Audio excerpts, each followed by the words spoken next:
안녕하십니까. 오늘은 고린도전서 9장 24절, 신약성경 274쪽 고린도전서 9장 24절 말씀으로 시작하겠습니다.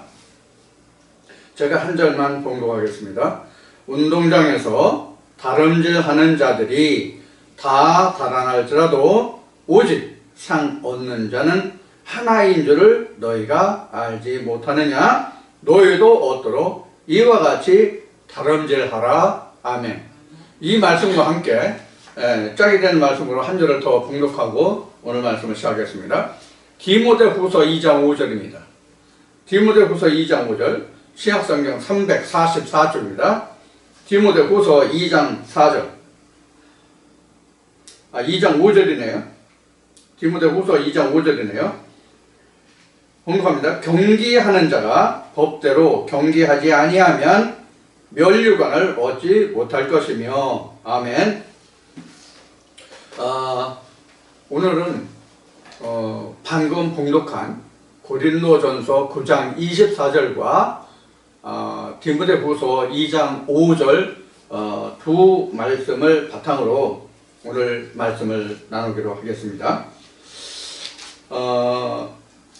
지금 우리 인생이 살아가는 모든 세상이 타고적부터 현재 이르기까지, 그리고 앞으로도 인생이 살아가는 그 모든 것이 다 법의 아래서 법의 준수하는 그런 상태에서 인생이 살아가고 모든 삶의 질서가 유지돼 가겠지요. 모든 것이 사회에 법이 없고 규칙이 없다면 인생이 살아가는 데 있어서 상당한 세상의 혼란을 가져오겠죠. 세상에 법이 있어도 그 혼란을 야기하고 많은 문제점을 낳고 있는 것이 인간이 살아가는 세상에서 일어나는 통상적인 일들이죠. 모든 것이 다 세상 살아가는 데서 힘들고 어렵고 복잡하고 얽히고 설키고 하는 것이 다 법을 지키지 않는 데서 오는 문제점이죠. 법을 다 지킬 수 있다면 세상에 어떤 문제도 일어나지 않겠죠. 그런데 그 법을 지키지 않는 일들이 다반사로 비일비재하게 일어나기 때문에 세상의 모든 문제들이 얽히고 설키고 복잡하고, 그에 따라서 법이 생겨지고 또 시대의 발전에 따라서 그에 따른 또 다른 법이 생기고 이 법은 폐하여지고 이러한 과정을 거쳐서 오늘날 우리가 사는 현대 문명 사회까지 이르는 것이죠. 현재는 우리가 이러한 시대에 살고 있지만은 앞으로는 어떤 시대에 인간들이 살아갈지 우리는 현재로서는 예측할 수 없는 그런 시대를 살고 있죠.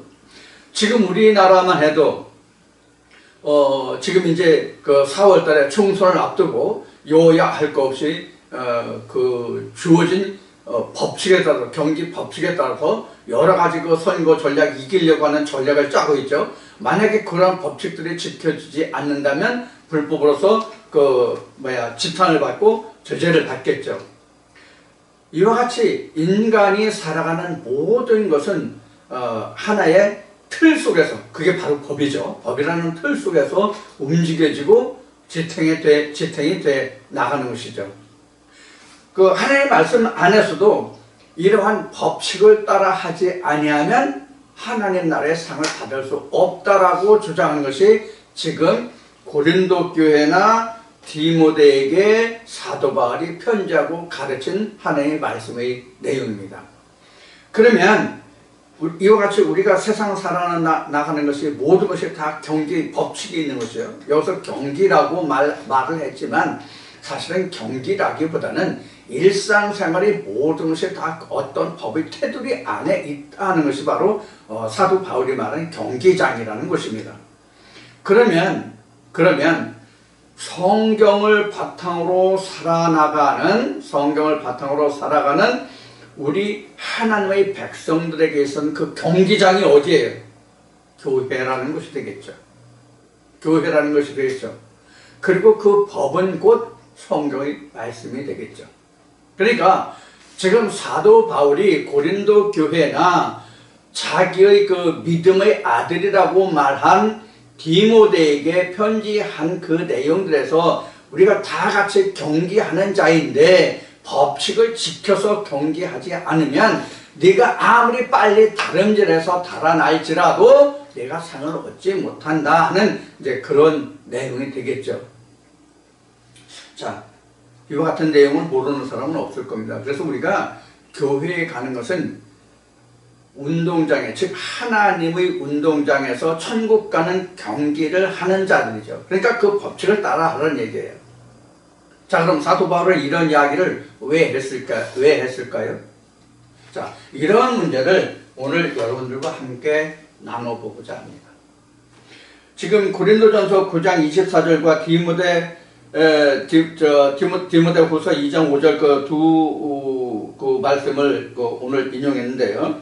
이 시간 여러분들과 함께 이 그 고린도전서와 디모데후서 이 두 말씀을 본문으로 해서 이 시간 나누고자 하는 것은 경기장의 법칙입니다. 경기장의 법칙.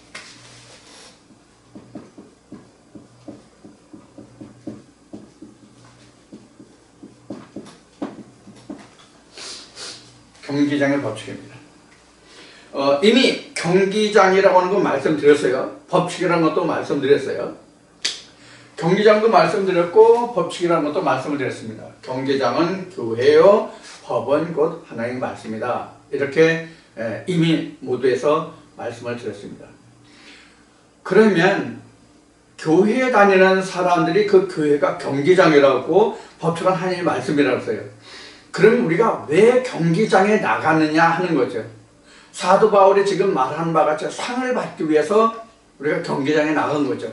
그 상을 말할 것도 없이 우리가 영생이라는 상이에요.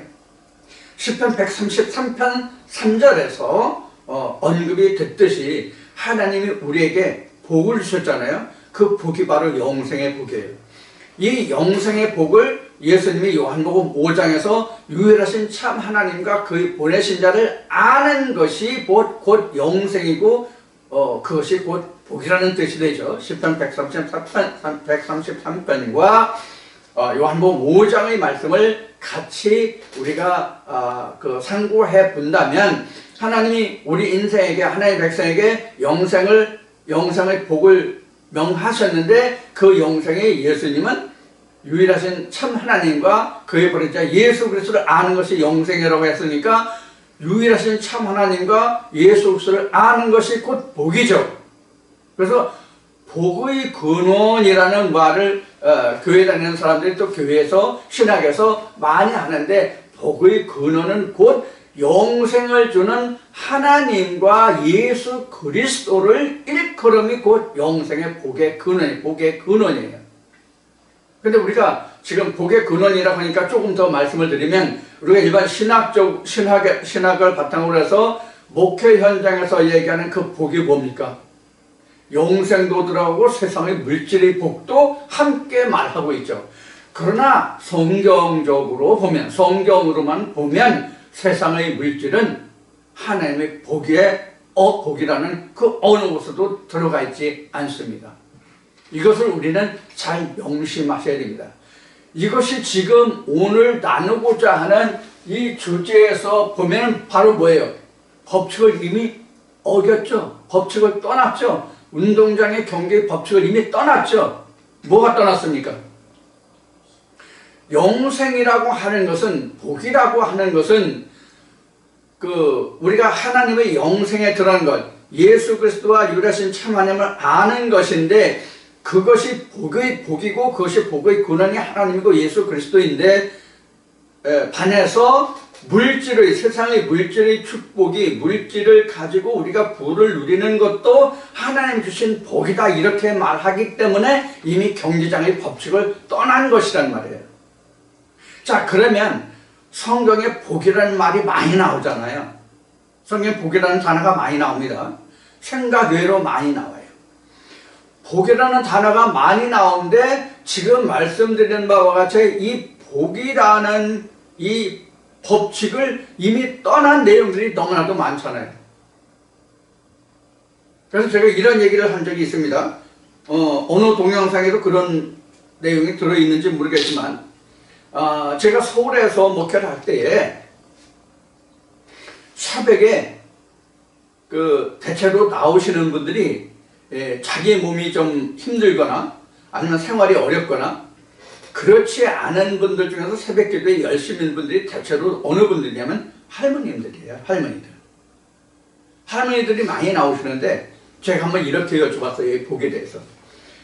여러분, 세상에 내가 물질을 풍요롭게 누리고 사는 것과 세상의 물질은 풍요하지 못하더라도 내가 영생에 가는 것을 그 두 가지를 놓고 여러분들에게 선택하라면 어느 것을 선택하시겠습니까? 라고 질문을 한 결과 뜻밖에도 이 세상에서 누리고 사는 거였어요. 이게 사람들의 본질이고 본심일지도 몰라요. 거기에다가 이사야 선지자를 통해서 하나님이 말씀하게 하셨은 같이 그 거품에 거품을 뭐에 잔뜩 불어넣어가지고 마치 그 거북이 있잖아요.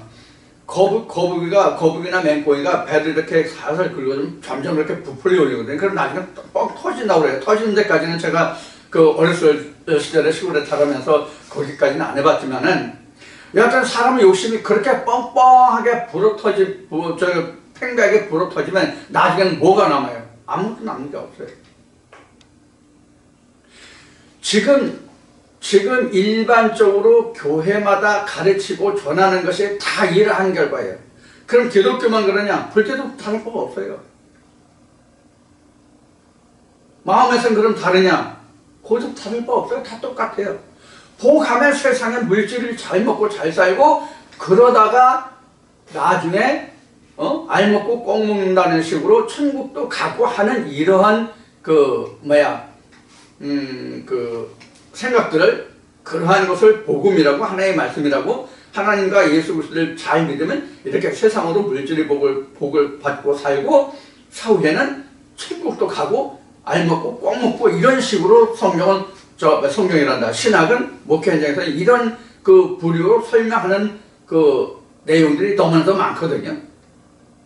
복이라고 하면은 이런 주제로 설교하고 설명하는 교회들이 너무나도 많아요. 다는 아니겠지만. 자, 그러면 이 자체가 방금 말씀드린 바와 같이 죄송합니다. 말씀드린 바와 같이 이미 바울이 말하고 지적한 바대로 하나님의 경계의 법칙을 따라서 지금 경기장에서 달리고 경주하고 있는 것은 아니란 말이에요. 이 경기장이라는 이 경자가 다툴 경기잖아요. 다투잖아요. 다투는 것이잖아요. 근데 여기 그 고린도전서 9장 24절의 말씀을 보면 상을 얻는 자는 오직 하나라고 되어 있잖아요. 이것은 바로 1등 하는 자를 말하잖아요. 1등 하는 자. 그러면 1등 했다 할지라도 경계의 법칙을 지키지 않으면 어떻게 됩니까? 실격이죠. 상을 못 받죠. 천국의 상급도 영생이라는 복의 상급도 이와 같단 말이에요. 그러니까 법칙을 따라서 네가 아무리 빨리 다름질해서 달아날지라도 내가 경기자의 법칙을 따라 하지 아니하면 이렇게 되네. 이것은 곧 하나님의 말씀대로 내가 경기하지 아니하면 이라는 뜻과 같잖아요. 그러면 하나님의 경기자의 법칙이 뭐냐 하는 거예요. 하나님의 경기장의 법칙이 뭐냐 하는 거예요. 자, 경기장의 법칙.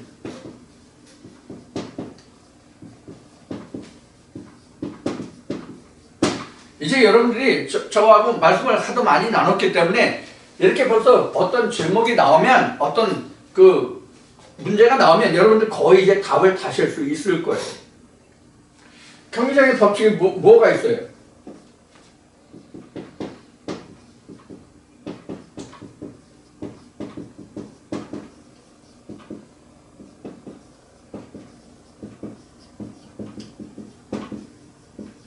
이렇게 있어요.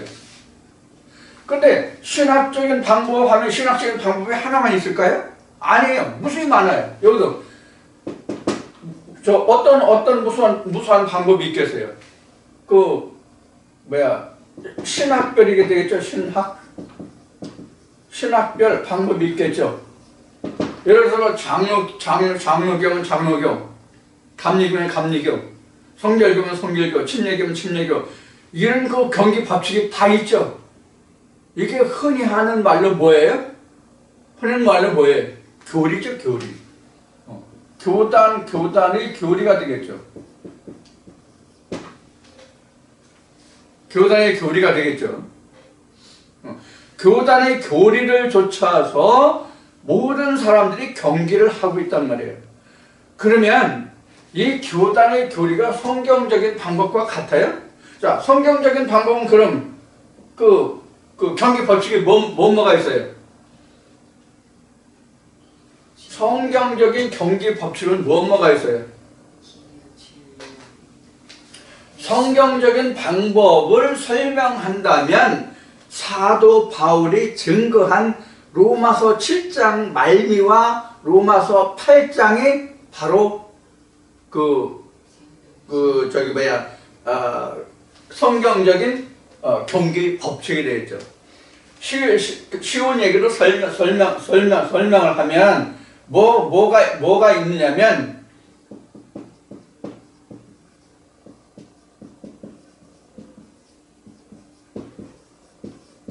생명의 성령의 법이 있죠. 생명의 성령의 법 이전에가 뭐예요? 요 이전에가 하나님이 뭐예요? 하나님의 율법. 하나님의 율법이죠. 그래서 사도 바울이 다른 것으로 증거하면 이런 거가 되겠죠. 이것을 정리하면 사도 바울의 정의죠. 바울의 정의를 보면 이런 거예요. 조상의 유전, 그 다음에 하나님의 계명, 그 다음에 성령의 법이에요. 이렇게 된 거예요. 그러니까 사도 바울이 정리한 것을 보면 이것을 정리하면 사도 바울이 정리한 것으로 정리를 하면 조상의 유전, 하나님의 계명, 그 다음에 성령의 법, 이렇게 우리가 정리해 볼 수 있단 말이에요. 이게 하나님 안에서, 성경 안에서 지금 기록하고 있는 운동장의 경계의 법칙이에요. 지금 조상의 유전이라는 게 바로 신학적인 방법이에요. 요게 신학적인 방법이에요. 요것이 바로 이 하나님의 계명이 바로 출애굽 과정이에요. 출애굽 과정이에요. 여기가 가나안이에요. 그러니까 여기는 광야가 되는 거죠. 자, 우리가 여기에서 하나님이 우리 인간에게 주신 하나의 법을 찾을 수가 있어요. 하나의 법을 찾을 수가 있어요. 여기가 바로 그래서 이제 율법이라고 그러는데, 여기 하나님의 계명이라는 것이 여기서 율법 수여가 되잖아요. 율법 수여가 돼야만 내가 가나안으로 갈 수 있는 뭐예요? 길이 열리죠. 하나님의 길이 열리죠. 하나님의 계명이 있어야. 하나님의 계명을 받지 못하고서는 우리가 가나안으로 갈 수 있는 길이 없어요. 자, 하나님의 계명을 받지 않으면 가나안으로 갈 수 있는 길이 없다는 뜻이 뭐냐면, 예수님이 말씀하신 바와 같이 하나님이 모세에게 준 계명 안에 무엇이 들어있어요? 가나안이 들어있단 말이에요. 즉 예수가 들어있단 말이에요. 영생이 들어있단 말이에요. 여기는 어디입니까? 여기는 땅의 것이잖아요.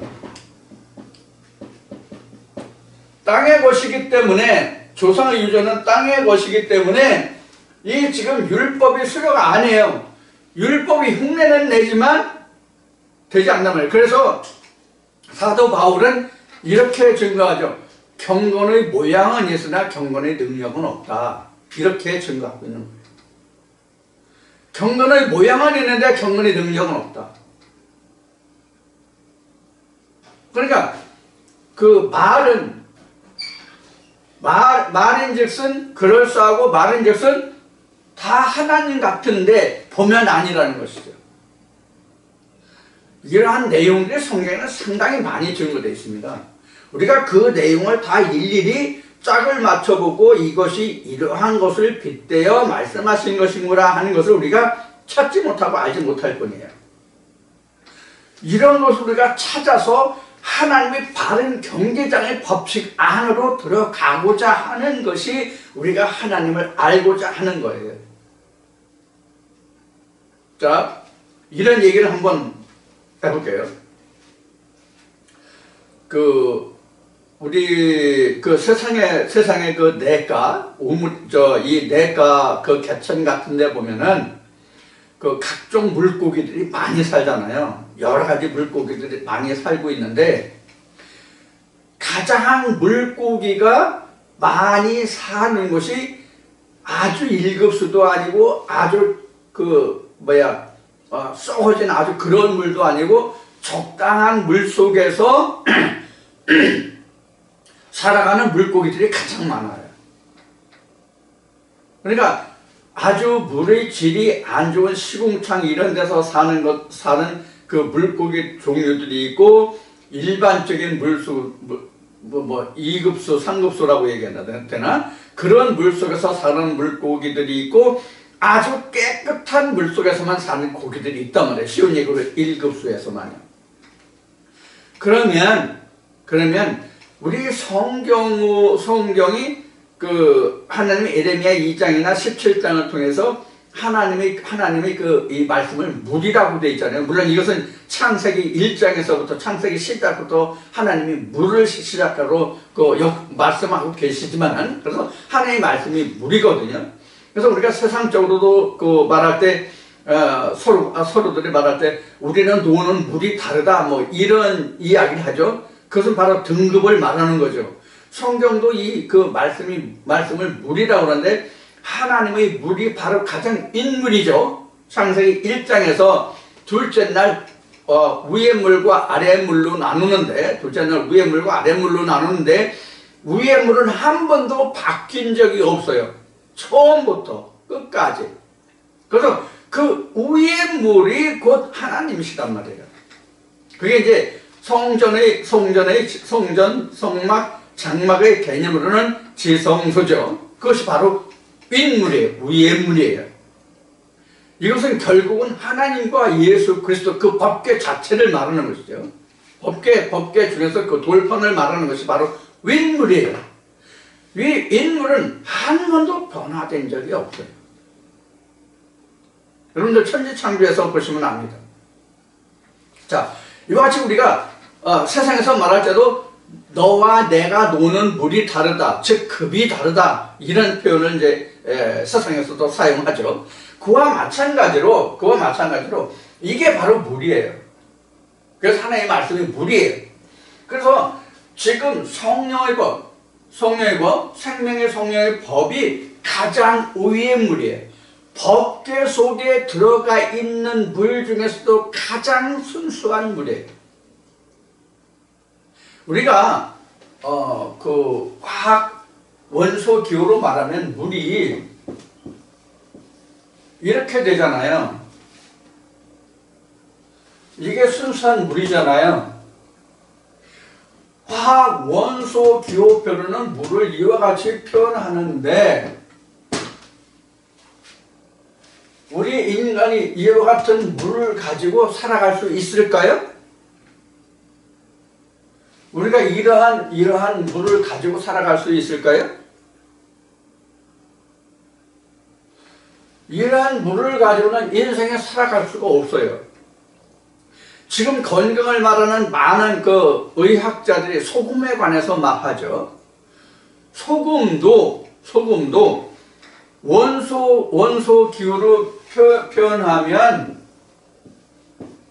NaCl이거든요. 이게 아마 소금일 거예요. 그러면 지금 물과 소금을 예를 들었는데 성경에 물과 소금이라고 표현되어 있으니까 물과 소금으로 되어 있는데 이렇게 원소 기호표와 같은 이러한 원소만 있으면 물의 역할과 그 다음에 소금의 역할을 다 할 수 있을까요? 지금 원소 기호로 쓴 이 소금은 우리가 세상적으로 말하면 제품으로 말하면 세상에 우리가 사용하는 상품으로 말하면 이거는 정제염이에요. 이거는 공업용 물이에요. 공업용이라고 해야 되나? 이건 시험용이라고 해야 되나? 의학용이나 공업용이나 뭐 이런 용으로 쓰는 게 이게 H2O예요. 무슨 말이냐면 이러한 H2O, 이러한 물이나 이러한 소금에는 뭐가 없느냐면 이 인간에게 가장 중요한 미네랄 영양소가 없어요. 영양소가 없다고, 영양소가. 그렇기 때문에 이건 순수한 물인데, 이 순수한 물은 의학에서 어떤 주사제를 만든다든가 이런 데는 사용할 수 있어도 우리 인간이 이 물을 섭취해서 우리가 생명을 유지하기에는 적합하지 않은 물이란 말이에요. 이 소금도 각종 미네랄이 다 빠진 상태예요. 짠 성분만 있는 거예요.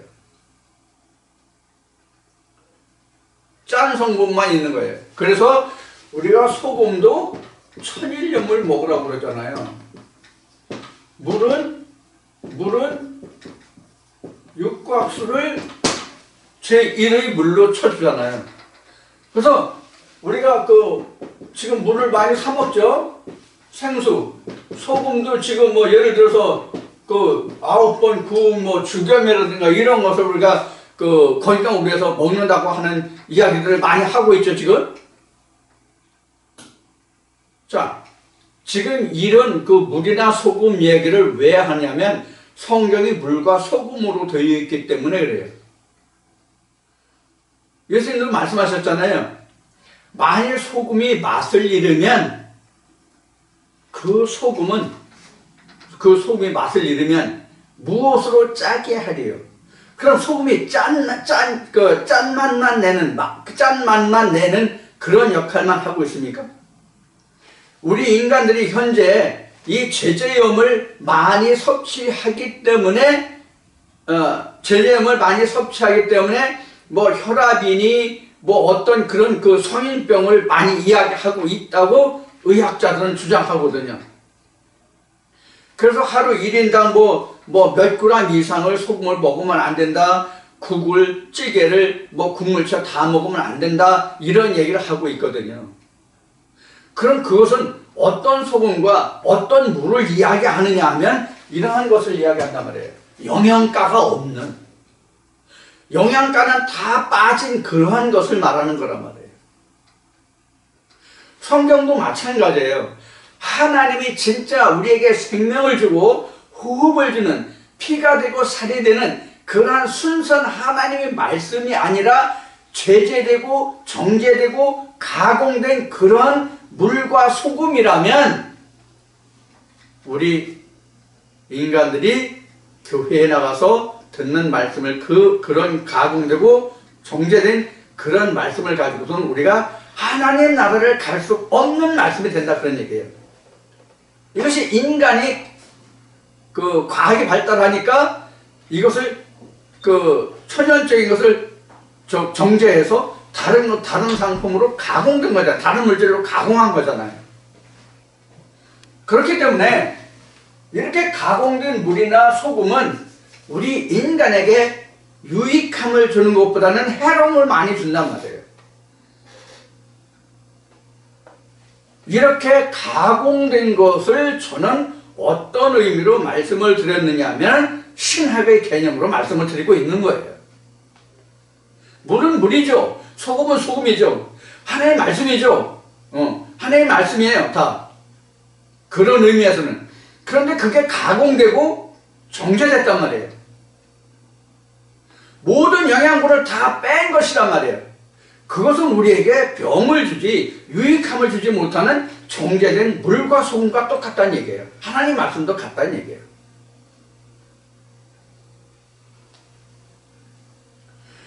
그래서 우리가 하나님의 말씀을 가장 변질되지 않고 가장 가공되지 않은 하나님의 본질의 그 말씀을, 본질의 모습을, 예수 그리스도의 본질의 그 모습의 말씀을 보고 듣고 찾고 깨닫자는 거예요.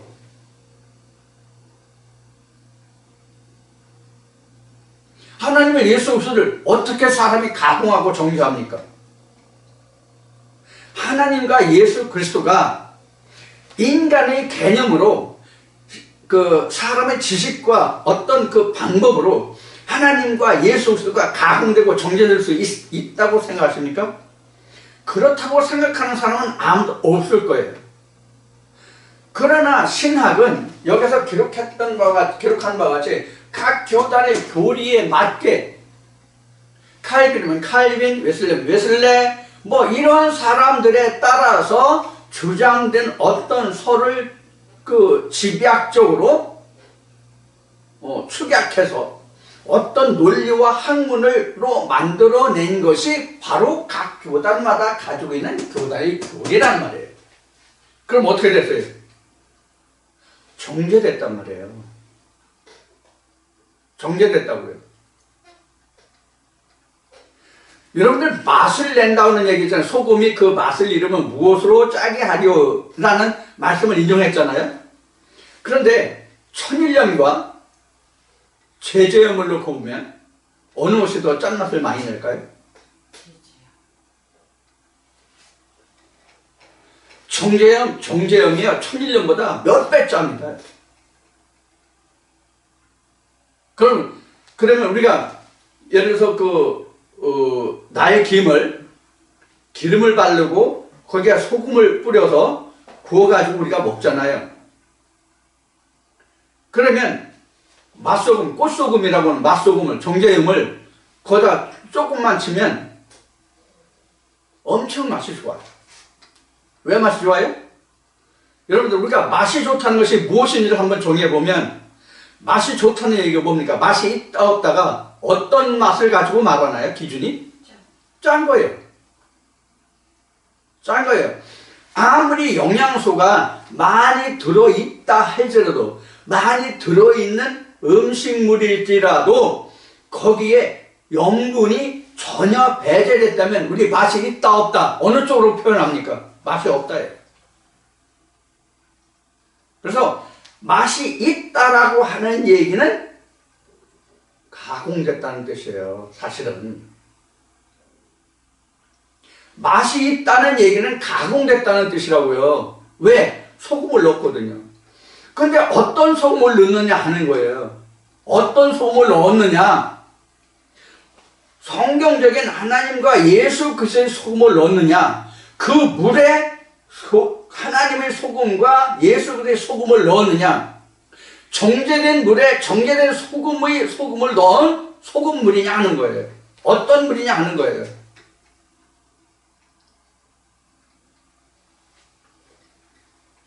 우리가 이런 문제가 있어요. 어떤 지금 음식 얘기가 나왔으니까 음식을 놓고 볼 때에 자연적인 소금과 조미료로 맛을 냈는지 가공된 것으로 맛을 냈는지 우리 음식을 먹는 사람들이 알 수 있어요 없어요? 몰라요. 그럼 언제 알 수 있습니까?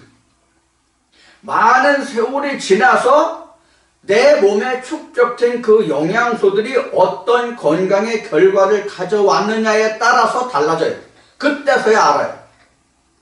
이것은 성경으로 말하면 무엇과 같으냐면 사도 바울이 지금 너희가 형체를 뿌리는 것이 아니라 다만 그 씨 알갱이 뿐이다라는 말씀과 똑같아요. 나중에 형체가 나와봐야 알거든.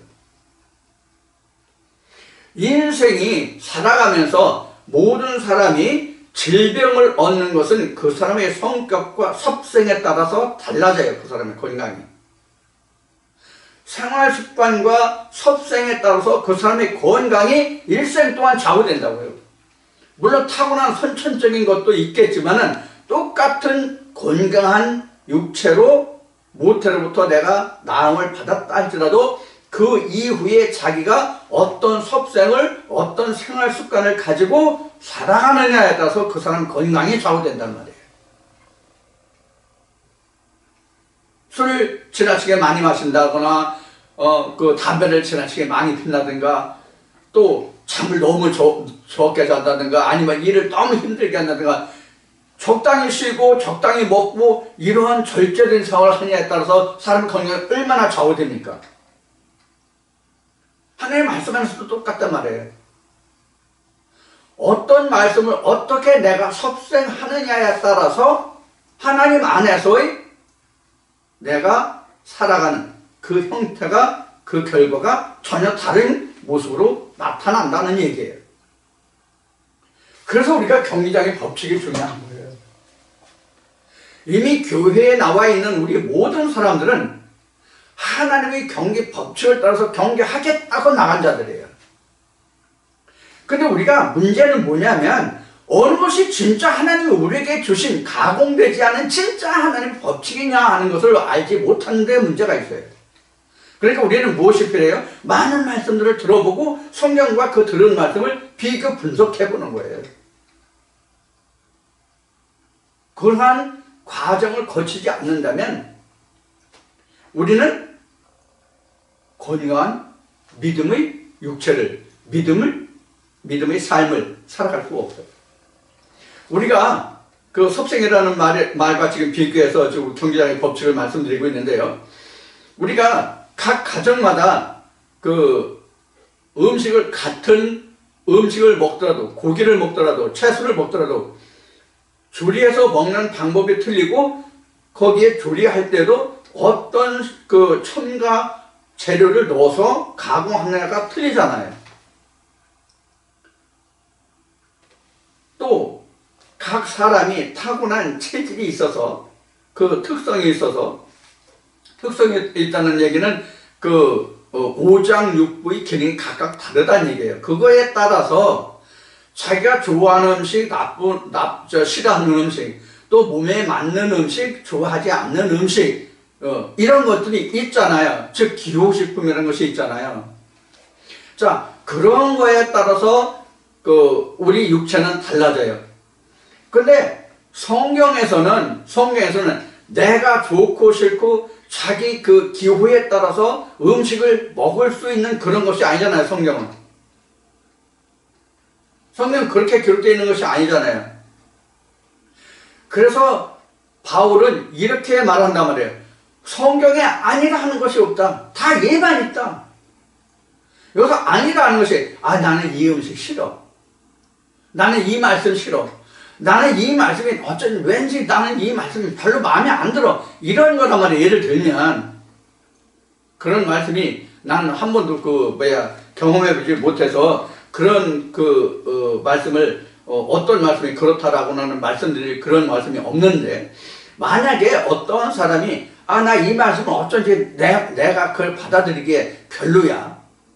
아닌 것 같은데. 그리고 어떤 말씀은 꿀 것 같은데 만약에 이런 것이 있었다면 사도 바울이 지적한 말한 대로 아니라 하는 말씀이 없고 예만 있다고 성경은 증거하고 있기 때문에 여기서 아니다 예만 있다는 얘기는 물론 좋고 싫고를 떠나서 하나의 말씀은 모두 다 온전하고 순전하다는 뜻으로 기록한 말씀이에요. 그런데 어떤 사람이 이 말씀은 좋고 나쁘다면 자기가 그 예수와 노를 자기 스스로 구별하는 거잖아요. 이걸 성경으로 말하면 이건 선하고 이건 악하다는 뜻과 같은 것이란 말이에요. 우리가 만약에 이러한 식으로 하나의 말씀을 대한다면 우리는 세상적인 것을 말하면 편식을 하고 있는 거예요. 편식을 하고 있는 거예요. 성경은 누구나에게 똑같이 적용되는 말씀이거든요. 누구나에게 똑같이 적용되는 말씀이에요. 그런데 분명한 것은 이런 것이 있어요. 지금 어떤 음식상에 그것도 뭐 잔치상이라고 예를 들어봅시다. 일반적으로 매일 먹는 음식상보다 잔치 때 그 상차림이 아무래도 좀 다양하죠. 그렇죠? 뭐 하나라도 더 넣을 거 아니에요. 응? 간장을 똑같은 간장을 넣더라도 간장에 다른 깨소금이나 뭐 기름을 넣어서 조미를 했다거나 이렇게 음식이 다르단 말이에요. 잔치상은. 그러면 잔치상에 예를 들어서 10가지, 20가지, 30가지, 40가지, 뭐 100가지 이런 음식이 나왔다고 그럽시다. 그러면 자기 앞에 차려진 그 상의 음식을 10가지면 10가지, 20가지면 20가지, 몇 가지든지 간에 그걸 다 먹습니까? 다 골고루 다 섭취합니까? 그렇진 않죠. 그렇진 않아요.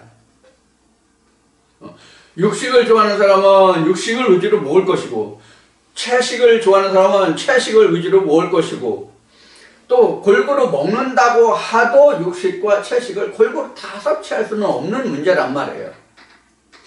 이런 그 음식의 경우를 놓고 본다면 성경에서의 말씀이 다 내게 예수만 있다라고 말할 수는 없겠죠. 이런 음식의 경우를 놓고 본다면. 그렇다고 해서 그 음식이 먹지 못할 음식은 아니잖아요. 그렇다고 해서 그것이 하나님의 말씀이 아닌 것은 아니잖아요. 이와 같은 경우를 우리가 가정해 볼 수 있는 것이죠. 그래서 우리가 교회에 다닌다고 하는 것은 하나님의 올바른 경기 법칙을 배우고자 하는 그런 것인데, 그래서 그 경기 법칙을 따라서 내가 경계하고 그 경기에 합당한 상금을 받고자 하는 것인데, 그 경기 법칙이 바로 무엇이냐면 하나님의 계명과 성령의 법이란 말이에요. 조상의 유전이 아니라, 조상의 유전이 아니라, 혹시 또 이렇게 말할 거예요. 조상의 유전하면 이스라엘 백성에게 있어서만 조상 대대로 전해져 내려오는 그러한 여러 가지 그 조상의 유전이 있었을지는 모르겠지만, 현재 대한민국 같은 우리 같은 경우에는 무슨 유전이 있느냐 이렇게 말할 수 있을 거예요. 그럼 우리나라 같은 경우에는 유전이 뭘까요? 뭐가 유전이 될 수 있을 것 같다고 생각하십니까? 신학별로 내려오는, 신학의 교단별로 내려오는, 전설 따라 삼천리 같은 대대로 내려오는 어떤 교리에 의해서 전해지는 그것이 바로 지금 말씀드린 그런 내용과 같은 거예요. 그게 바로 조상의 유전이에요. 그러면 제가 장로교에 탈을 쓰고 목사 안수를 받았으니까 장로교 같은 경우에는 칼빈의 그 유전을 따라서 전해지는 거잖아요. 그럼 여기서 우리가 생각해 볼 것이 있어요. 그동안 여러 번 얘기했지만 칼빈이 하나님이냐 예수냐 하는 거예요. 그럼 우리가 성경을 보면은 성경의 저자들이 지금 많잖아요. 응? 가장 대표적인 것이 모세가 있고 바울이 있잖아요. 제일 많이 기록한, 성경을 제일 많이 기록한 게 바로 모세와 바울일 텐데, 바울은 자그마치 그 신약 성경에 13권인가를 지금 기록하고 있잖아요. 길고 짧고를 여하를 떠나서. 그리고 모세는 그 구약의 가장 중요한 창세기부터 5권을 기록하고 있잖아요. 물론 신학적으로는 그 모세경을 창출 내민 신명기까지를 5권으로 잡고 있지만, 저는 모세경에 맞춰지려면 여호수아서까지를 해야 되기 때문에 여호수아서까지를 저는 보고 있습니다만은, 그거는 제 개인적인 견해고 신학적으로는 그렇게 하고 있지 않기 때문에 제가 모세계까지 보는 것은 성경의 개념은 창세에서부터 가나안 땅까지가 성경의 전체이기 때문에 요소서까지를 말하는 것이지만 신학적으로는 그렇게 구분하고 있지 않으니까 그거는 차치하고 여튼 제가 보는 견해는 그렇다는 것 뿐이에요. 자, 그런데 우리가 경기장의 법칙이 이와 같이 지금 구약은 구약대로 신약은 신약대로 우리에게 주어져 있잖아요.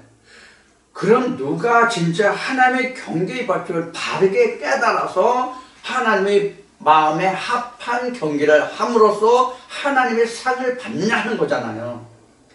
상 받는 자는 경기장의 법칙을 따라해야 다 다른 일일지라도 상을 받는 자는 하나라고 했으니까 그 자만이 상을 받는 거잖아요. 그럼 우리가 이러한 경기를 하는 데 있어서는 누가 가장 올바른 경기의 법칙을 따라 하느냐 하는 거예요. 누가? 그럼 우리가 중요한 것이 뭐예요? 다 경기하는 자라 할지라도 다 다른지를 하는 자 할지라도 경기의 법칙을 쫓아서 해야만 상을 받는다고 했으니까 하나님의 말씀을 바르게 깨닫고 그 법칙의 원칙을 깨닫고 그 법칙대로 행하는 자가 중요하다는 뜻이잖아요. 그렇기 때문에 우리에게 올바른 하나님의 말씀의 해석과 분석과 비교가 필요하단 말이에요. 우리가 이것을 사도 바울은 뭐라고 기록했냐면 영의 분별이라고 그랬어요. 고린도교회 편지할 때. 사도 요한도 요한 1서를 통해서 영을 다 분별하라고 그랬단 말이에요. 영마다 다 믿지 말고. 이게 우리가 경기장의 법칙이 무엇인지 우리가 그 바르게 배우고 깨닫는 방법이에요. 그래서 신명기가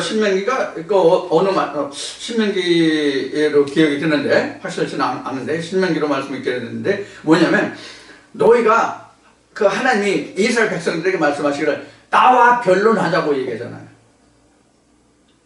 하나님께서 나와 변론하자고 말씀하신다고요. 그럼 하나님이 나와 변론하자고 하면 하나님이 어디에 있어서 하늘에 있어서 하늘로 올라갈 것인지 땅에 있어서 땅으로 갈 것인지 아니면 땅속에서 땅으로 갈 것인지 멀리 해에 있어서 해로 갈 것인지 어디로 가서 하나님과 변론하겠습니까? 여러분들 지금 제가 그 하나님이 나와 변론하자고 하는 말씀을 드렸잖아요. 그럼 하나님이 이와 같이 말씀하셨으면 여러분들은 이 말씀에 따라서 어떻게 하나님과 변론할 수 있습니까? 성경이에요. 성경은 어떻게 기록하고 있는가를 내가 바로 보라는 얘기거든요.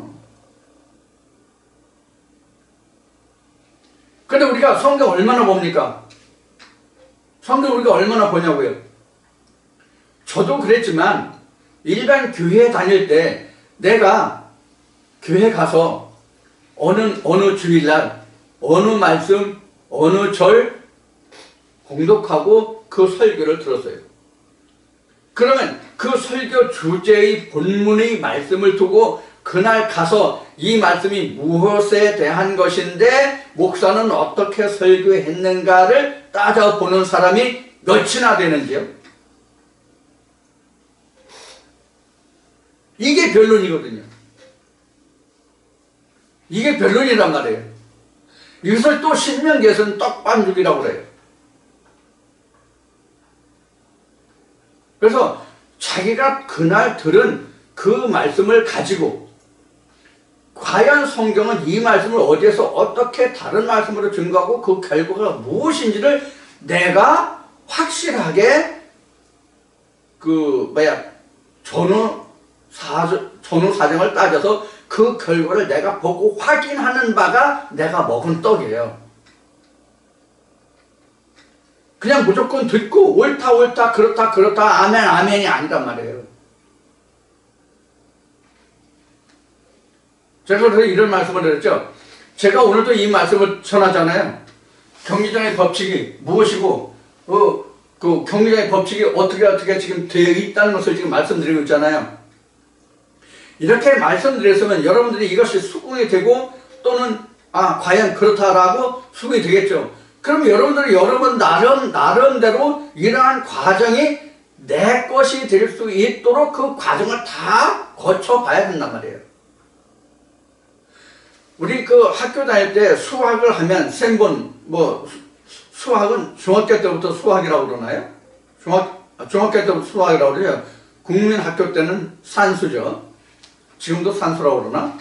모르겠는데, 제가 다닐 때는 그 국민학교 때는 국민학교 시절에 산수였어요. 중학교 때부터 수학이었어요. 그럼 국민학교 때는 안 하더라도 중학교에 가면은 산수의 어떤 문제를 풀으면 무엇을 합니까? 그 답이 맞았는지 틀렸는지 무엇을 하냐고요? 검산이라는 걸 하죠. 검산. 이 검산이라는 것이 여러분들이 지금 제가 말씀드린 하나의 말씀이 저 목사가 오늘 내가 교회 가서 들은 설교가 이러한데, 본문의 말씀이 이런데 그 말씀에 따라서 검사를 해본다는 것이 바로 하나의 말씀을 어떻게 기록되어 있는지 내가 비교 분석해 본다는 얘기예요. 그게 검사예요. 그런 과정을 거치라는 얘기예요. 그래야 내가 바른 운동 경기장의 법칙을 따라갈 수가 있다는 얘기예요. 들은 것으로 끝나면 안 된다는 얘기예요. 확인해 보라는 얘기예요, 반드시. 그래 확인해서 그 결과를 내가 확실히 확인해 본 바가 되어야만 그것이 비로소 내 것이 될 수 있고 내가 그것을 옳다 시인할 수 있는 거예요. 그냥 마음으로만 내가 받아들여서 그렇다가 아니란 말이에요.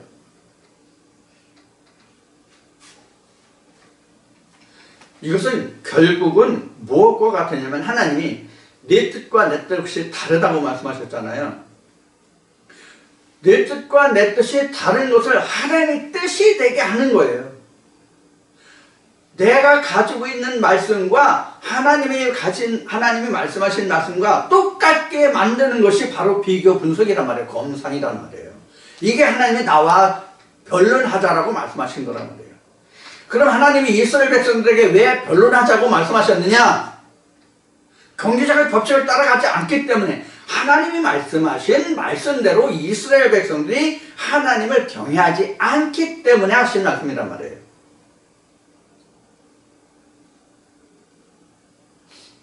아니, 모세와 같은 하나님의 선지자가 와서 하나님의 말씀을 받아서 전했던 그런 이스라엘 백성에게도 하나님이 이렇게 말씀하셨거늘 하물며 수천 년이 지난 오늘날에 있어서는 어떠하다고 여러분들은 생각하십니까?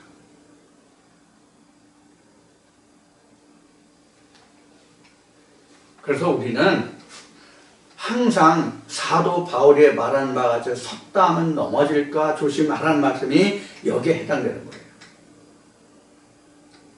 나는 이제 됐다가 아니란 말이에요. 역시 사도 바울이 고백한 바지 내가 잡았다함도 얻었다함도 이뤘다함이 아니라 이제 그 표대를 향해서 쫓아가고 있을 뿐이에요.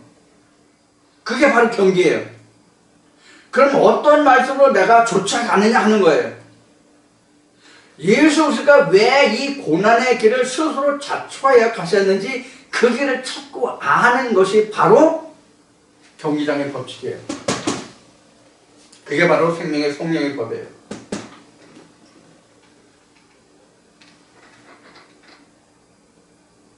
이와 같이 하자는 거예요. 그래서 지난주에 제가 이런 말씀을 드렸죠.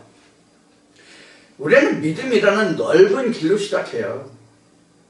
믿음이라는 넓은 길로 시작해서 우리는 전부 허탄한 것을 다 제하고, 그러니까 하나님의 말씀이 아닌 것을 다 제하고 점점 좁은 곳으로 가가지고 어느 막다른 만나는 지점이 있을 거 아니에요.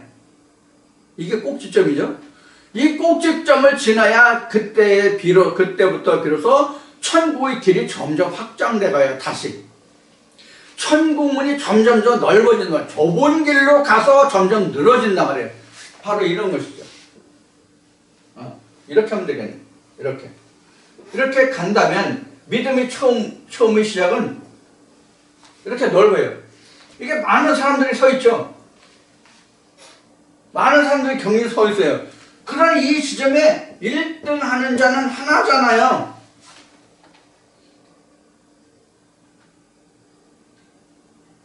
상 받는 자는 하나라고 하는 것이 지금 그런 뜻이거든요. 1등의 상을 받잖아요. 이 1등이라는 얘기는 이제 면류관이죠. 성경으로 말하면 면류관이에요. 이게 나란 말이에요. 이게 나. 1등 하는 자가.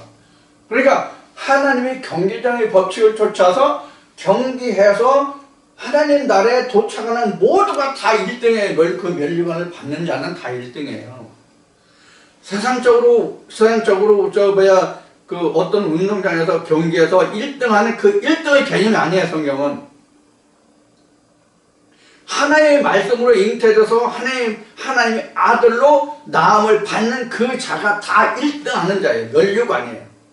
내가 마치 이 세상에 태어날 때 아버지 많은 씨 중에서 나 하나가 태어나잖아요. 똑같아요. 똑같다고요. 이와 같이 우리가 경기장의 법칙을 배운다고 하는 것은 어떤 것이 진짜 하나님이 말씀하신 하나님의 말씀이냐. 예수 그리스도께서 하신 말씀으로 하면 나는 하늘에서 내려온 떡이다. 아버지께로부터 보냄을 받은 자다. 이것을 아는 거예요. 어떤 말씀이 하나님께로부터 왔는지를 아는 것이란 말이에요. 이 말씀은 곧 예수 그리스도시기 때문에 이 말씀대로 행해서 쫓아가야만 내가 하나님의 아들이라는 1등하는 자가 된단 말이에요. 그래야 내가 면류관을 받을 수 있을 거잖아요. 그러니까 모든 내 주위에 있는 그 군더더기를 다 빼내고 하나님의 온전하고 순전한 말씀으로만 갈 수 있도록 다 주변의 것을 다 제하여 나가며 이것을 성경은 크게 얘기해서 십자가를 짐다고 말씀하는 거예요. 예수님 말씀하신 거예요. 예수님 말씀만 남는 것이 십자가를 진 거예요. 그러면 나는 없고 예수 그리스도만 보이잖아요. 나는 없고 예수 그리스도만 보이잖아요. 이것이 1등한 자예요. 이것이 경기장의 법칙대로 경기한 자의 결과예요. 오늘 이 시간 나는 그 말씀을 쫓아서 경기장에서 경기한다는 것이 무엇인지, 어떻게 해야만 내가 바른 경기를 하는 건지를 여러분이 잘 깨달으셔서 이 말씀을 들으셨으면 좋겠어요. 성경은 이런 어떤 사람이 가공하고 정제된 그런 물과 소금이 아니에요. 순수한 물과 소금이에요. 소금 천일염이 있죠. 천일염도 불순물이 있기 때문에 이것을 볶고 이것을 볶고 이것을 불순물을 제해서 그 소금이 이제 좋다고 얘기하는 거잖아요. 그래서 뭐 9번 구운 수경 같은 걸 얘기하잖아요. 구운 소금. 우리는 이와 같이 하나님의 말씀이 소금이면 하나님의 말씀이 역시 불이니까 하나님의 말씀을 이렇게 자꾸 구워내요. 그래서 순수한 하나님의 맛을 낼 수 있는 그런 말씀으로 변화시켜야 된단 말이에요. 우리가. 그래야 하나님 온전한 생명의 영양소가 다 듬뿍 들어있는 순수한 소금의 맛을 낼 수가 있잖아요. 그때에서야 바로 내가 하나님의 말씀이 이러하다고 하나님의 소금이 이러하다라고 말할 수 있는 거예요. 이 시간 나눈 이 말씀이 여러분들에게 정말로 하나님의 생명의 그 물과 소금이 될 수 있는 그런 영양이 듬뿍 들어있는 그러한 하나님의 말씀이 될 수 있었으면 하는 바람으로 오늘 이 첫 시간을 나눴습니다. 오늘 이 말씀으로 여러분들에게 은혜가 되기를 바라며 잠시 쉬었다가 다시 시작하겠습니다.